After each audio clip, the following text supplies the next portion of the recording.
Good morning, respected professor and my dear colleagues. I'll be presenting views and reviews on primary lateral sclerosis. Can we frame a diagnostic criteria today? My moderator will be Dr. Shruti, madam, and I'm Dr. Veena. Coming to the introduction, so uh, so um, so there is a group of this is a group of heterogeneous conditions characterized by involvement of UMN or LMN motor neurons and therefore degenerative conditions ranging from lower motor predominant condition, mixed lower motor and upper motor condition to upper motor neuron conditions. Could be both inherited or sporadic. In the inherited spectrum, in the LMN spectrum lies the spinal muscular atrophy. Both LMN and UMN involvement in familial ALS and HSP would be predominantly UMN involvement. Whereas in the sporadic spectrum, in the LMN end would be progressive muscular atrophy. Both LMN and UMN involvement will be the classical ALS, and the primary lateral sclerosis would be the UMN end of the sporadic spectrum. So our topic proper, that is primary lateral sclerosis, is a rare late onset neurodegenerative disorder, and it represents only 1 to 4% of adult motor neuron diseases, and the incidence is estimated to be 0.1 per 10,000 per year. It predominantly affects the UMN and presents with spasticity, mobility loss, and mild weakness. The first case of primary lateral sclerosis was described by Jean-Martin Charcot in 1865, where he described it as spasmodic tabes dorsalis to distinguish it from ALS. Even though it is a neurodegenerative condition, the survival often exceeds 15 years and often averages about 20 years. There is a mild male predominance like in ALS, and it ranges between 2:1 to 4:1. And the average age of onset is earlier than ALS, that is 50 years, as compared to 65 years for ALS. Coming to the pathology and pathophysiology, there is definite loss of bed cells that was described in as early as in Pringle's paper, that is in 1992. It is from this original paper where towards the left is the picture shown where there's complete absence of bed cells, and which is compared with the normal control in the right side. And in ALS where there is preserved bed cells. Other pathologic findings were chronic degeneration or loss of white matter in the descending corticospinal tracts, as well as marked brain atrophy, especially focal atrophy, involving other structures like corpus callosum and thalami, in addition to the primary motor cortex. This is due to Wallerian degeneration. Apart from that, there were neuronal inclusion bodies, mainly TDP43 inclusions, which were localized in primary motor cortex and corticospinal tract. However, in this paper by Mackenzie et al., they have described LMN in TDP43 inclusions as well. So in this picture, in the first picture towards the left, left side top, there is TDP43 inclusions, which has florid in primary motor cortex. Towards the right, that is picture B in the start area. This shows the medullary pyramids where there is a loss of, where there is demyelination and atrophy that is prominent in histopathology. In the anterior horn, the structure appears to be normal. However, in the anterior horn itself, there is one inclusion body, TDP43 positive inclusion body that was described. So in various other papers, there is LMN involvement in the form of TDP43 inclusions, but they have specifically mentioned it as less than one inclusion body per high power field. TDP43 pathology is, however, shared between PLS and ALS. However, in PLS, there is some protective factors that prevent them against element degeneration. Coming to the neurobiology in primary lateral sclerosis, there is obvious corticospinal motor neuron that are vulnerable, and there are certain signs of cellular stress as well. The predominant involvement of apical dendrites where they lose their integrity. So the dendrites are the sites of modulation of signals, incoming signals, and the degeneration of dendrites would lead to dysregulation of hyperexcitation as well as hypoexcitation. And this will be seen even prior to symptom onset. There is a definite endoplasmic reticulum stress as well. Endoplasmic reticulum is the site of protein production and initial folding. So there is definite reduction in protein production. And mitochondrial dysfunction is very well described in primary lateral sclerosis as well. There is excessive increased energy consumption in motor neurons, and SOD1 primarily binds to mitochondria, and that can alter the shape and function of mitochondria. TDP43 as well has been described to bind to mitochondria. The exact pathomechanism behind affecting the mitochondria is not known, and it is known from animal studies that preventing this binding will improve motor neuron function. Then comes the cellular and molecular mechanisms.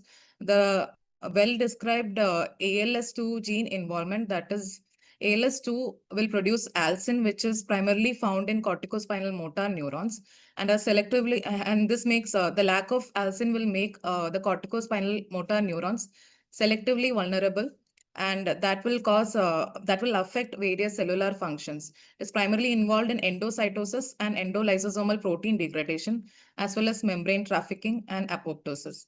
All these functions will be affected especially in corticospinal motor neurons. Coming to clinical symptoms in primary lateral sclerosis, the predominant involvement, that is in 90% of cases, the patient will present with lower limb onset symptoms. The patient will mostly complain of loss of fluidity or loss of stability in gait, attributing to spasticity, and will describe falls or tendency of disequilibrium with a stiff gait. Hyperexplexia has been described in only one paper, that is by Turner MR, and the exact mechanism of hyperexplexia is not mentioned. And in 10% of cases, however, the symptom onset will be from the corticobulbar pathway, and the patient will present mostly with dysarthria. There will be predominant pseudobulbar affect as well as pathological yawning that has been described in corticobulbar onset. The clinical signs will be of UMN predominant involvement, that is spasticity, hyperreflexia. Weakness may not be apparent due to the excessive spasticity. Minor thinning of hand muscles is usually permissible in primary lateral sclerosis, especially in the elderly. There should be no sensory signs or no cerebellar signs that should be seen. In other involvement, that is eye movements, there is a description of loss of saccadic smooth pursuit as well as anti-saccadic errors, and loss of fixation that has been described in this paper. Mirror movements will be much more prominent in primary lateral sclerosis as compared to ALS, which is consistent with involvement of corpus callosum, as I had mentioned earlier. Cognitive decline may not be very prominent, especially early on in the disease, and it has a slow, progressive, prolonged course, as described earlier. In this particular paper, the tracheostomy-free survival in various types of ALS was described, and the yellow color in the top,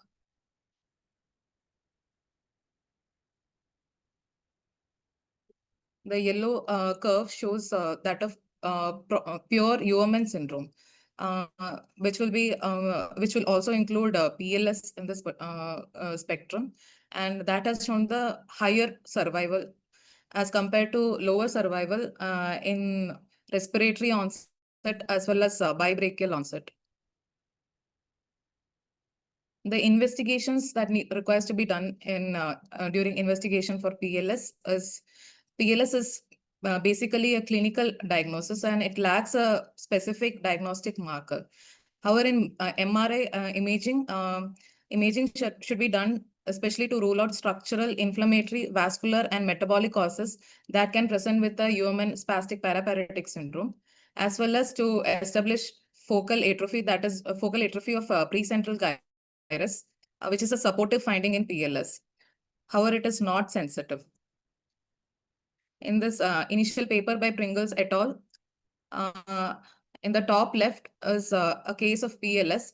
The precentral gyrus is extremely thinned out. They have described it as knife edge like atrophy, and the sulcal prominence is seen, as well as that is compared to age-matched demented patient, and where there is no significant atrophy that is seen as much as the PLS patient, and age-matched ALS as well does not show such as prominent atrophy.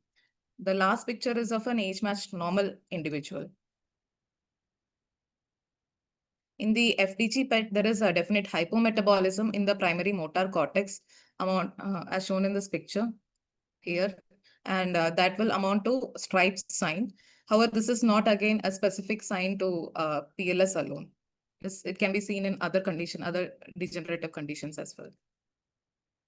EMG is done to exclude occult element involvement and muscle denervation, which is more suggestive of emergent ALS. But I'll be speaking later about element involvement, element findings in PLS as well. Flumazenil PET demonstrates a relative preservation of GABA A receptor in the primary motor cortex. However, that as well does not differentiate ALS from PLS. Then comes biomarkers in CSF, that is neurofilament levels. Even though it is found both in ALS and PLS, in one particular paper, the levels tended to be much lower in PLS as compared to ALS. Then CSF chitinases, which is a recent paper in 2019. These are chitinases are derived from macrophages, and they were particularly found to be elevated in ALS compared to PLS. Transcranial magnetic stimulation is done, and where MEPs, that is, MEP motor evoked potentials are elicited from the particular target muscle fiber. So transmagnetic cranial stimulation done in the motor cortex descends down by the corticospinal tract and descends to particular nerve, and then evokes a motor evoked potential in the particular nerve fiber. This is reduced due to cortical inexcitability in PLS. However, this again is not specific for PLS, and this reflects the impairment of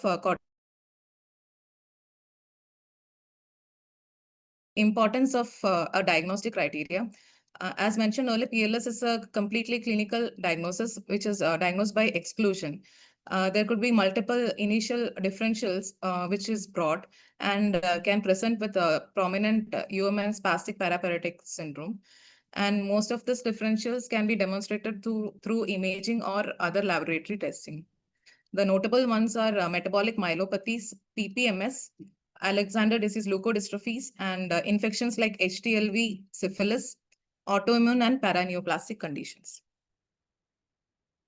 Once ruling out these initial specific pathologies, there remains certain degenerative conditions like HSP and human predominant ALS that needs to be particularly differentiated from PLS. When we should not miss an alternative diagnosis. There are certain features that favor an alternative diagnosis with respect to PLS. One is the age at symptom onset. An age more than 60 years at onset should flag red. And family history, that is history of HSP like presentation or ALS or FTD in first or second degree relative should prompt searching for alternative diagnosis. Time from symptom onset to assessment, which is less than 2 years, would suggest a much more rapid progression and should flag red, as well as regionality of symptom onset.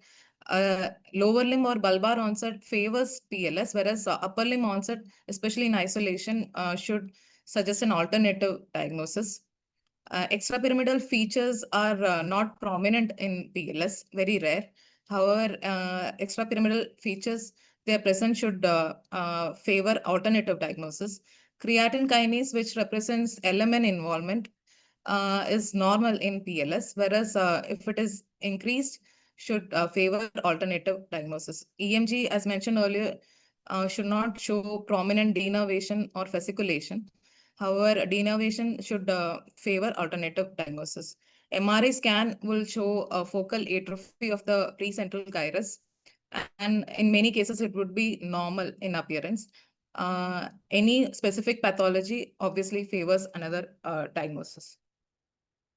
Coming to individual entities, hereditary spastic paraparesis as an entity is a heredodegenerative condition that affects UMN, and it is a very slowly progressive paraparesis that may mimic PLS with or without any dorsal column involvement.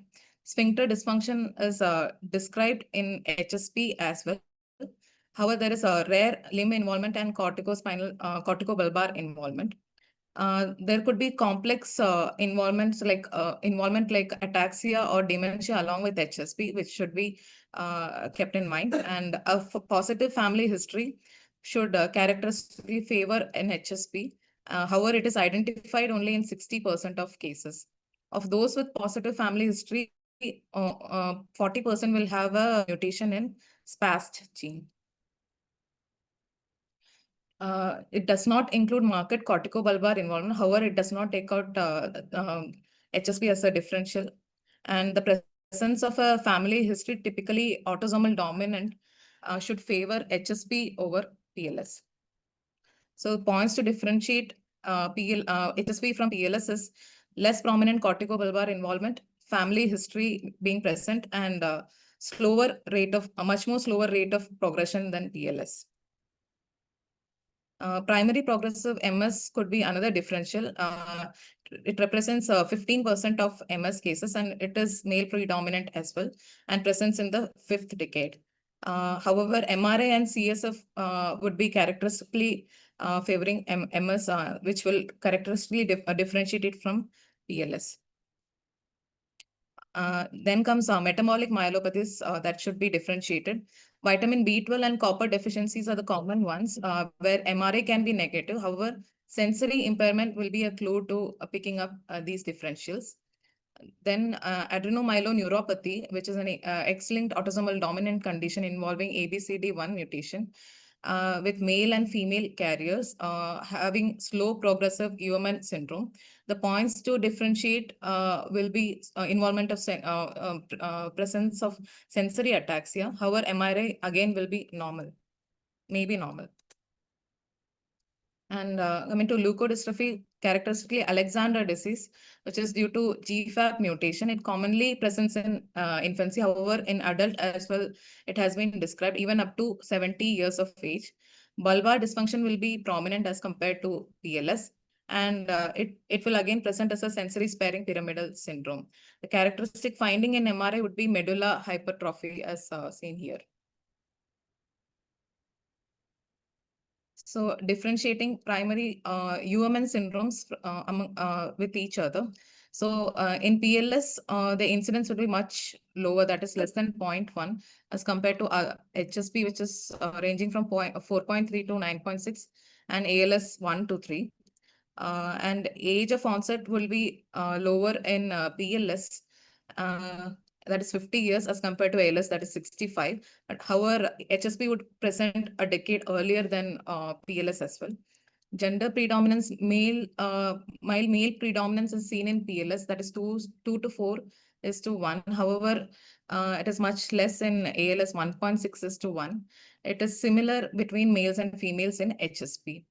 The PLS is a slowly progressive condition, and survival is more than a decade. And HSP will be very slowly progressive and has variable survival. However, ALS will have typical survival beyond a decade in human predominant ALS, human dominant ALS, and 3 to 5 years in ALS. The site of onset will be lower limb in 90% in PLS. equal between lower limb bulbar and upper limb 30% in ALS, and HSP characteristically involves lower limbs. And symmetric in both PLS as well as HSP in presentation. However, ALS and human dominant ALS will present with asymmetric condition. Cognitive frequency, urinary frequency and will be much late, involvement will be much late in PLS. However, it is well described in PLS as well as in HSP, even in early on itself. However, it may or may not be present in ALS. Cognitive impairment is much more described in ALS and prominent in ALS, may not be picked up early on in PLS. Family history will be seen in 40 to 60% in HSP, none in PLS, and 10% in ALS. The severity of spasticity may be much more in PLS and HSP or UMN dominant ALS. Ventilator needs are often not required in case of PLS. However, it is much more required in ALS. In HSP, ventilator needs are not required. Pseudobulbar effect again is much more common as compared to ALS and PLS. Genetic testing is the next step where various overlapping genes are described in the pathophysiology of PLS as well as ALS. And most of these genes are sporadic as shown in this picture. However, ALSIN2 and ERLIN2, ALS2 and ERLIN2 are autosomal recessive and present with juvenile PLS. Coming to the evolution of diagnostic criteria, the first diagnostic criteria for PLS was described by Stark and Moirish in 1945. They described it as insidious onset, slowly progressive condition without plateau or remission. And examination findings would be limited only to pyramidal tract, and there should be no involvement of any other part of the nervous system beyond the pyramidal tracts. Later in 1992, the famous Pringles criteria was put forward, where there is clinical, laboratory, and additional features suggestive of PLS.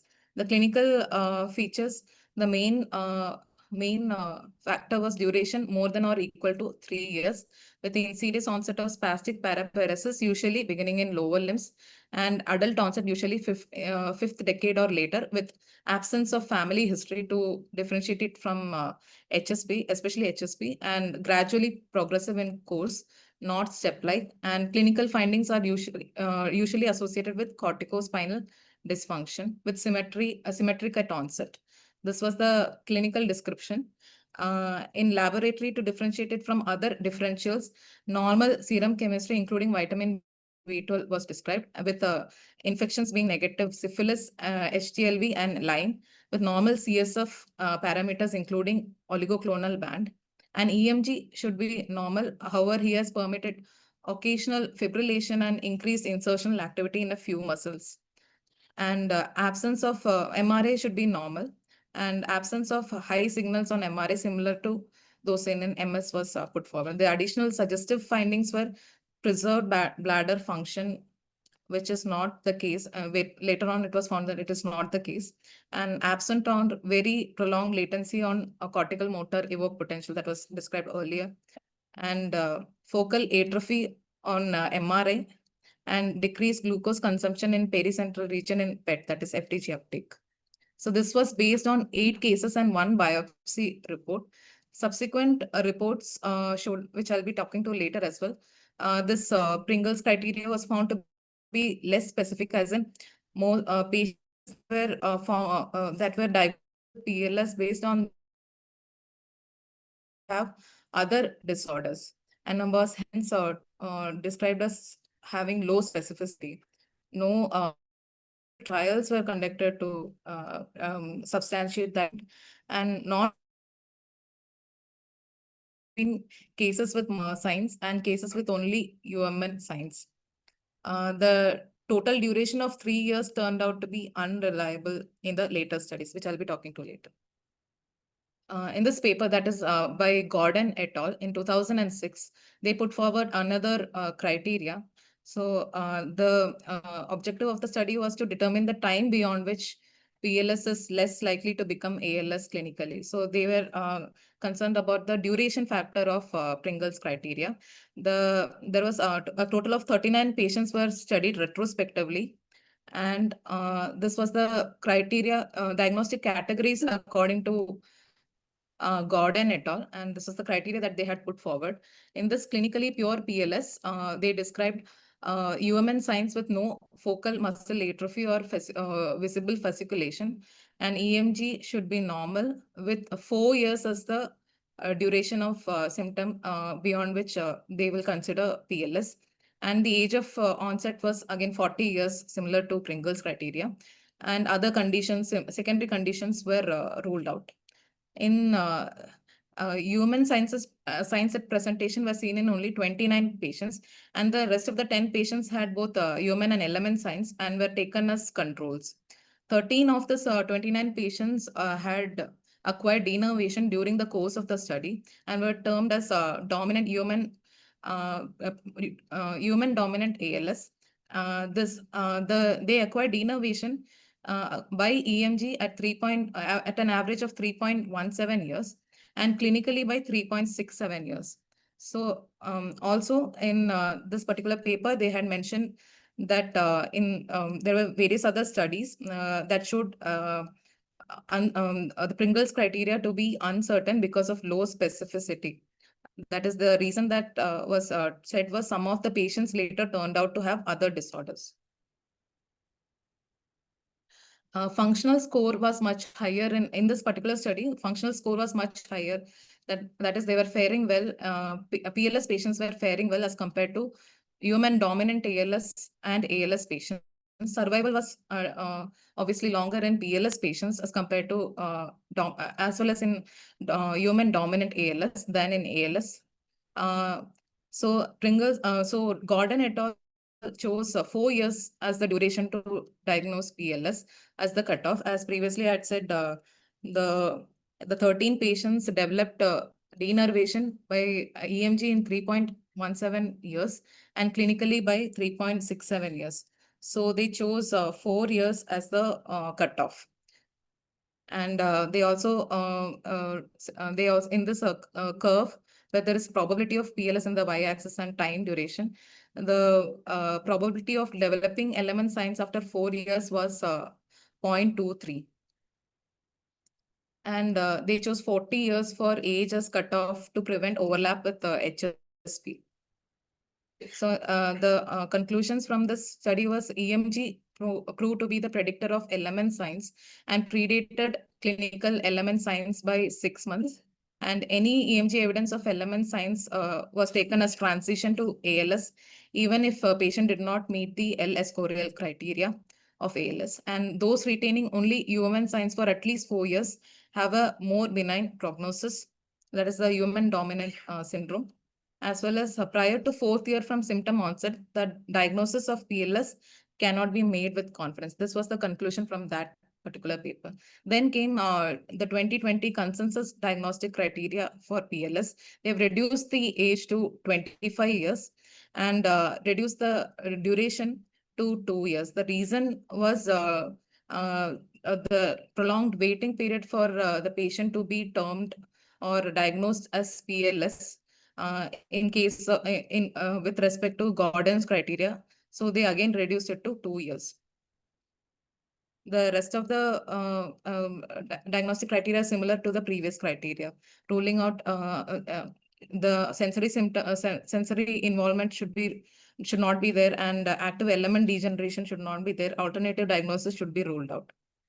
So again, the other important difference is put forward by them is that the probable PLS was defined by them where the absence of a significant active element degeneration in 2 to 4 years from symptom onset. That is the gray area where from 2 to 4 years, a dominant UMN syndrome was termed as probable PLS, whereas more than 4 years was considered definite PLS.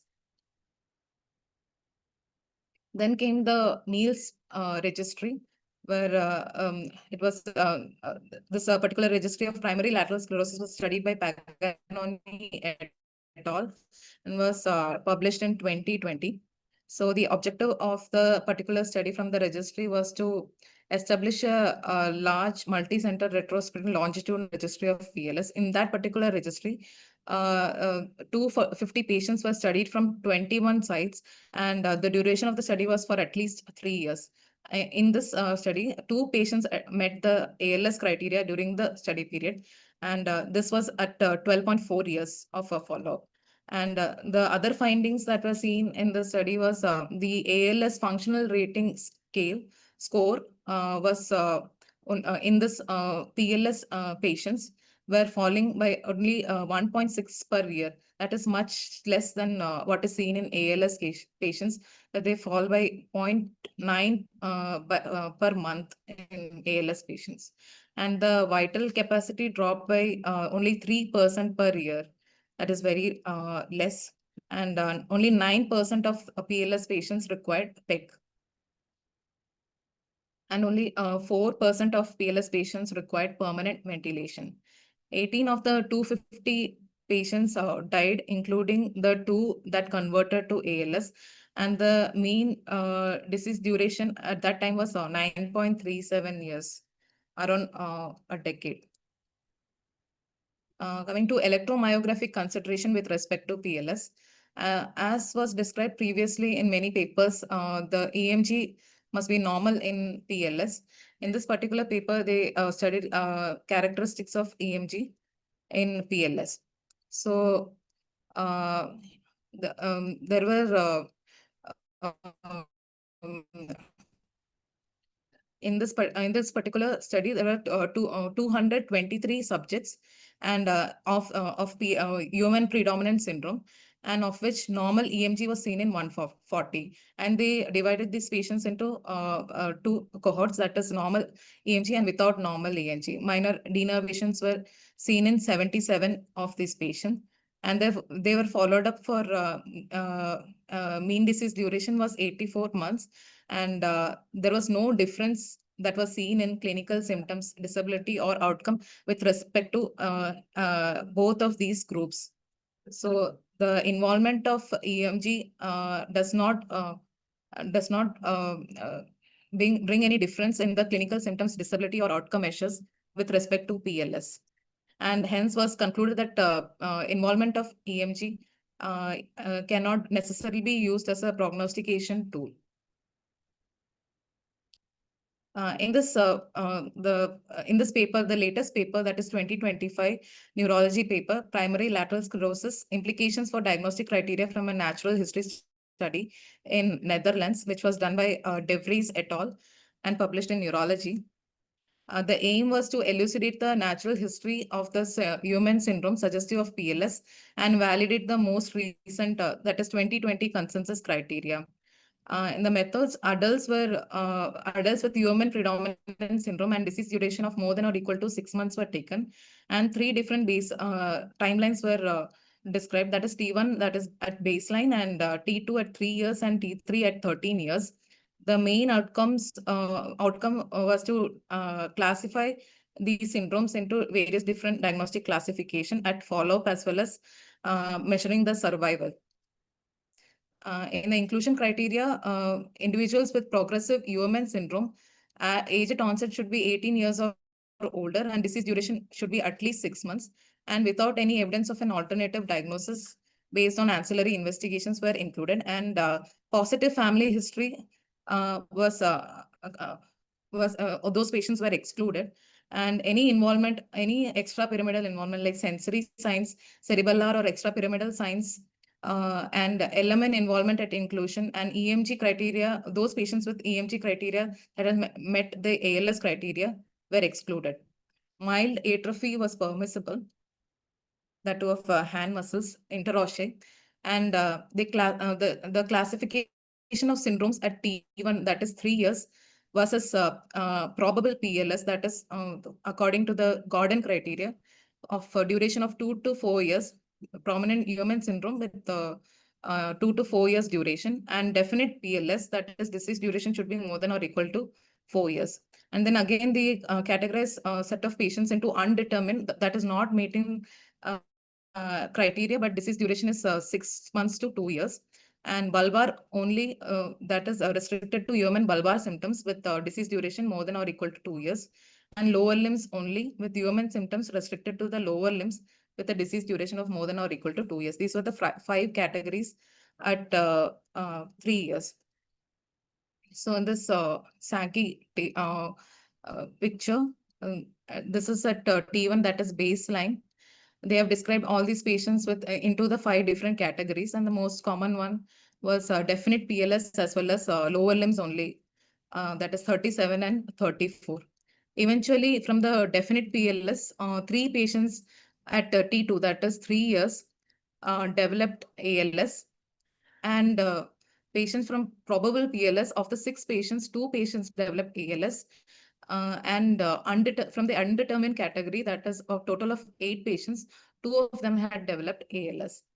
And from definite PLS, uh, most of the most of the patients, that is 33 of the patients, had gone on to become definite, remain to be definite PLS, and by T3, that is 13 years, the total number of patients from various other categories were 58 that were termed as definite PLS. And from a lower limbs only category, uh, at 3 years, 6 of the patients went on to become definite PLS, and 6 of the patients remained as HSP, and 13, significant proportion of them remained as lower limbs only, and not evolving to become any specific human syndrome. Bulbar only category, at the baseline, had at 3 years had become a definite PLS.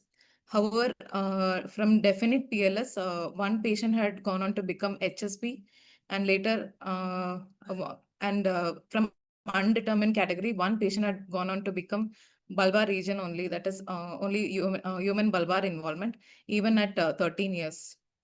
So at 13 years, most of these patients, that is 58 of these patients, had become definite PLS, and ALS, 7 of the patients had become ALS, and 7 of the patients HSP. However, a major portion of lower limbs only category still remains.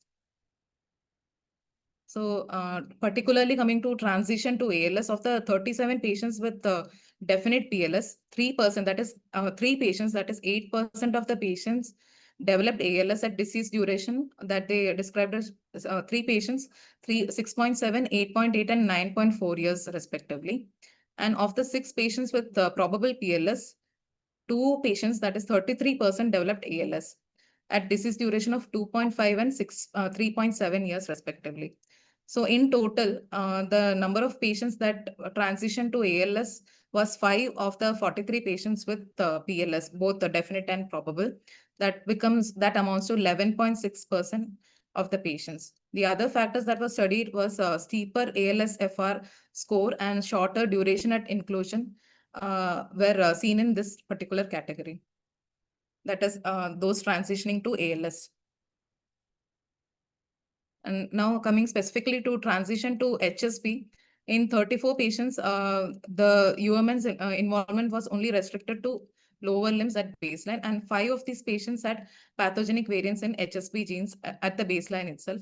And 2 patients developed family history during follow-up. However, there were no pathogenic variant that was described.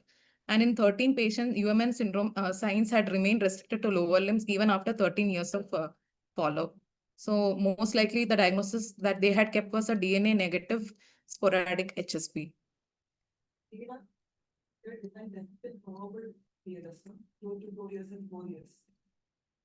that definitely not PLS and forward because you have the definite duration of the illness, 2 to 4 years of old, like 4 years for what's the duration mentioned for the lower level? The last 2 years. 2 years. 2 years. But they never became ALS. None of them became ALS. Yes, none of them became ALS. They remained as, most of them remained as low. So the key results of this study by Devry et al., 50% met the criteria at inclusion for PLS, and 40% at follow-up had another diagnosis. And 33% of probable PLS converted to ALS within 3 years, and 8% of definite PLS converted to ALS within 3 years. So patients from the category of lower limbs only progress to PLS. And other studies were done by German cohort with respect to transition to ALS. The mean follow-up in this particular study by German cohort was 6.1 years, and three categories, that is those not meeting the consensus criteria of a total number being 22, and those meeting the probable PLS were 9, and those meeting definite PLS were 10. Of 22 of those patients not meeting the consensus criteria, 4 had developed ALS and 9 had remained to be diagnosed with PLS. Diagnosis was not revised for any of the 19 patients who did meeting the criteria for probable and definite PLS. Hence, the diagnostic they had in that paper referred to this consensus 2020 consensus criteria as a of high diagnostic accuracy. However, since they had not revised the this prominent 19 patients meeting the probable and definitive PLS, that a particular statement might not be correct. And Gordon et al. And also the total number of patients with the study was conducted was much lower to find such a conclusion. Gordon et al. Had found that 13 patients with PLS from a cohort of 29, that is 45%, received the diagnosis of ALS, that is 77% before the age of before 4 years of duration, and 23% after 4 years of duration. That was already mentioned. So suggested modifications according to the DEVRI criteria, that was the this particular paper that I had been mentioning, was to classify patients according to involved regions rather than a predominant involvement of UMN or LMN or any other involvement as such, and extending the minimum duration of UMN involvement back from 4 years instead of back to 4 years instead of the 2 years that was again reduced according to Gordon et al. Criteria.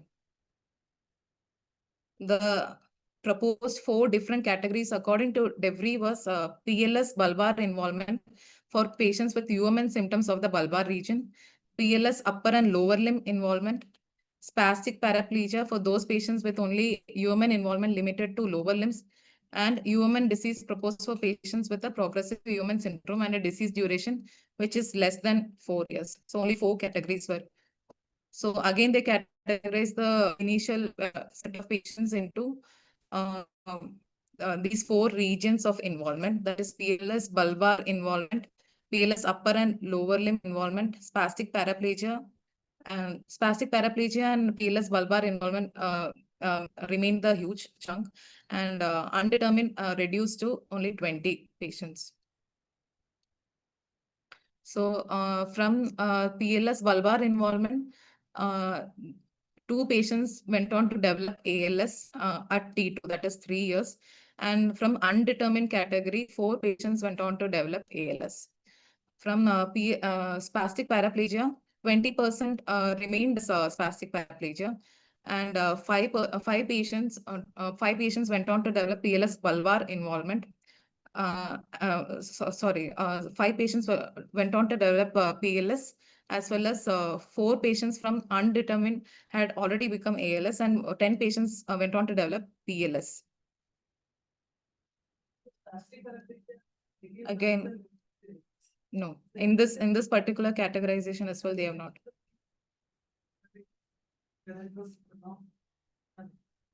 They So lower percentage of cohort as PLS in this particular classification as compared to the previous classification according to 2020 consensus criteria.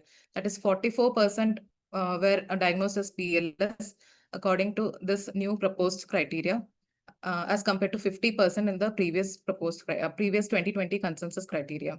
And in this, according to this classification, there is a lower conversion rate to ALS.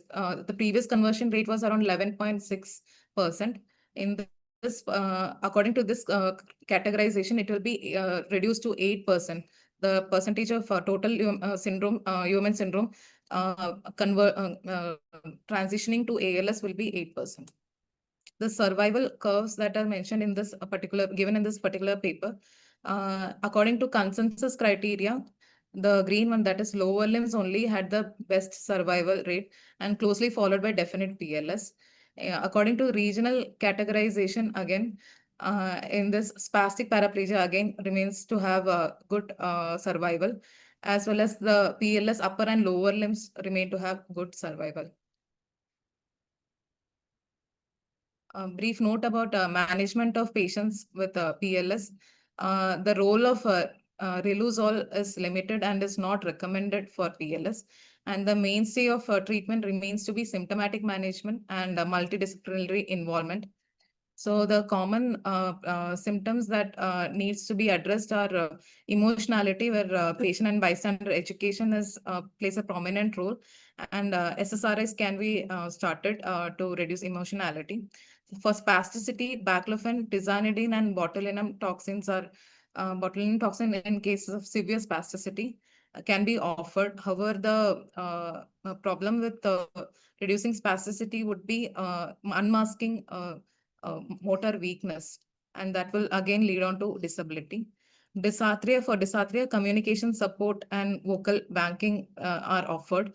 And for dysphagia, even though it may not be as prominent as in ALS, we can offer change in eating habits, as well as patients only require a gastrostomy only rarely in case of PLS. The other associated problem would be excessive drooling, where atropine eye drops 1% can be locally applied, or hyoscine patch and glycopyrrolate can be given in cases of extreme drooling. Botulinum toxin can be injected in salivary gland in case of excessive drooling. Coming to prognosis of PLS often is described to have a benign clinical course with a much more prolonged survival as compared to ALS. However, one should keep in mind that there is a definite possibility of progression to ALS. PLS differs from ALS in that the feeding tube or permanent assisted ventilation is requirement is very low, that is 7% and 1% respectively. It is usually not life shortening, and it carries a significant disease burden, however, often due to spasticity. The exact cause of mortality, again, they have described it as because of corticobulbar involvement. So overall, in for how to approach a patient with isolated UMN involvement, first, we need to rule out a particular lesion or pathology within the neuraxis. So an MRI must be performed. In case of abnormal MRI, certain lesions might be found and should be managed as such. And in case of normal MRI, we should categorize it as bulbar involvement. In that case, PLS and ALS are a possibility. Without bulbar involvement, as well as PLS, ALS, and HSP are a possibility. The next step should be to do an EMG, where LMN involvement may or may not be present, as described earlier. Less prominent EMG involvement is seen in PLS as well. The next step would be to do genetic testing and to rule out HSP. So the take-home messages are, according to, with respect to primary lateral sclerosis, it is a rare, sporadic, slowly progressive, pure upper motor neuron syndrome. And however, it is not synonymous with benign or slow ALS as described in certain previous papers, but a distinct variant within the spectrum of motor neuron disease. The average age of symptom onset is much less than ALS, that is at 50 years as compared to 65 years for ALS. And the diagnosis of PLS is purely clinical, with symptoms beginning in the lower limbs for most and symmetrical in nature. And involvement of the bulbar territory is common and can present as emotional reflex hypersensitivity.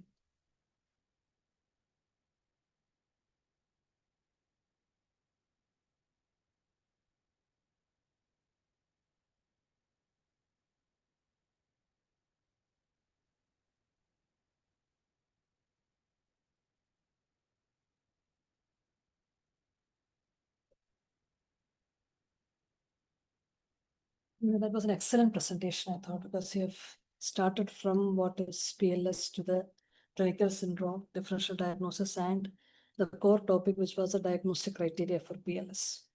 It has always been difficult to categorize PLS. Is it a degenerative format or acquired degenerative format of HSP, or is it in the spectrum of ALS, where you have, rather than UMN plus LMN, you have only one system being affected? So I think PLS maybe right now, as we know it, falls somewhere between the two. It is pathologically very similar to ALS, I would say. It is questionable because in autopsy studies, there are features which are consistent with brain involvement, which is seen similar to the brain involvement in ALS. We also see TDP43 pathology, which is classical of ALS, but they do not have any anterior dorsal involvement, or if it is there, it is very minimal. And all the studies which you have mentioned are mostly to diagnose a corticospinal tract involvement. So all the new techniques have only shown that there is corticospinal tract involvement, but does not say what is the actual pathology or cannot differentiate between other conditions which cause bipyramidal syndrome. It is also distinct from ALS in that it is symmetric, usually lower limb onset, and has a very long, duration of, like, it goes on like that. Now, why are these people so worried about the clinical criteria, you would wonder? I also wondered. And the point seems to be, one is to involve clinical trials. You need to be you should have a homogeneous group who is likely to respond similarly, or you can predict the longevity so that when you give some medicine, you can expect a homogeneous response. Another is, in many situations, it is very important to prognosticate. For the patient's well-being and for the family's well-being, it is important to know how long the patient is likely to survive. So because of that, there is a lot of impetus on developing a diagnostic criteria. As I mentioned, there is no other way other than excluding other diseases. So here, I think what she has shown in this paper is that rather than basing it only on duration, because more than 4 years is the best cutoff. Anything less than that, you're likely to include ALS patients as well. It may be a better idea always to see where the onset is. So if the bulbar onset patients, you have a more likelihood of having a poorer prognosis. Those with classical upper limb and lower limb involvement presenting exactly remaining UMN for more than 2 years are more likely to go into the routine PLS category. And those with pure lower limb involvement remaining like that for a long duration of time are also likely to have a better prognosis. So that way of classification is what has changed, or what the authors have proposed in the new paper. And we can also see in our patients how this goes on to correctly classify them into which category. And any more questions? Thank you so much. Yeah, take over. You can take over. You can take over. Thank you, and we'll be concluding the session.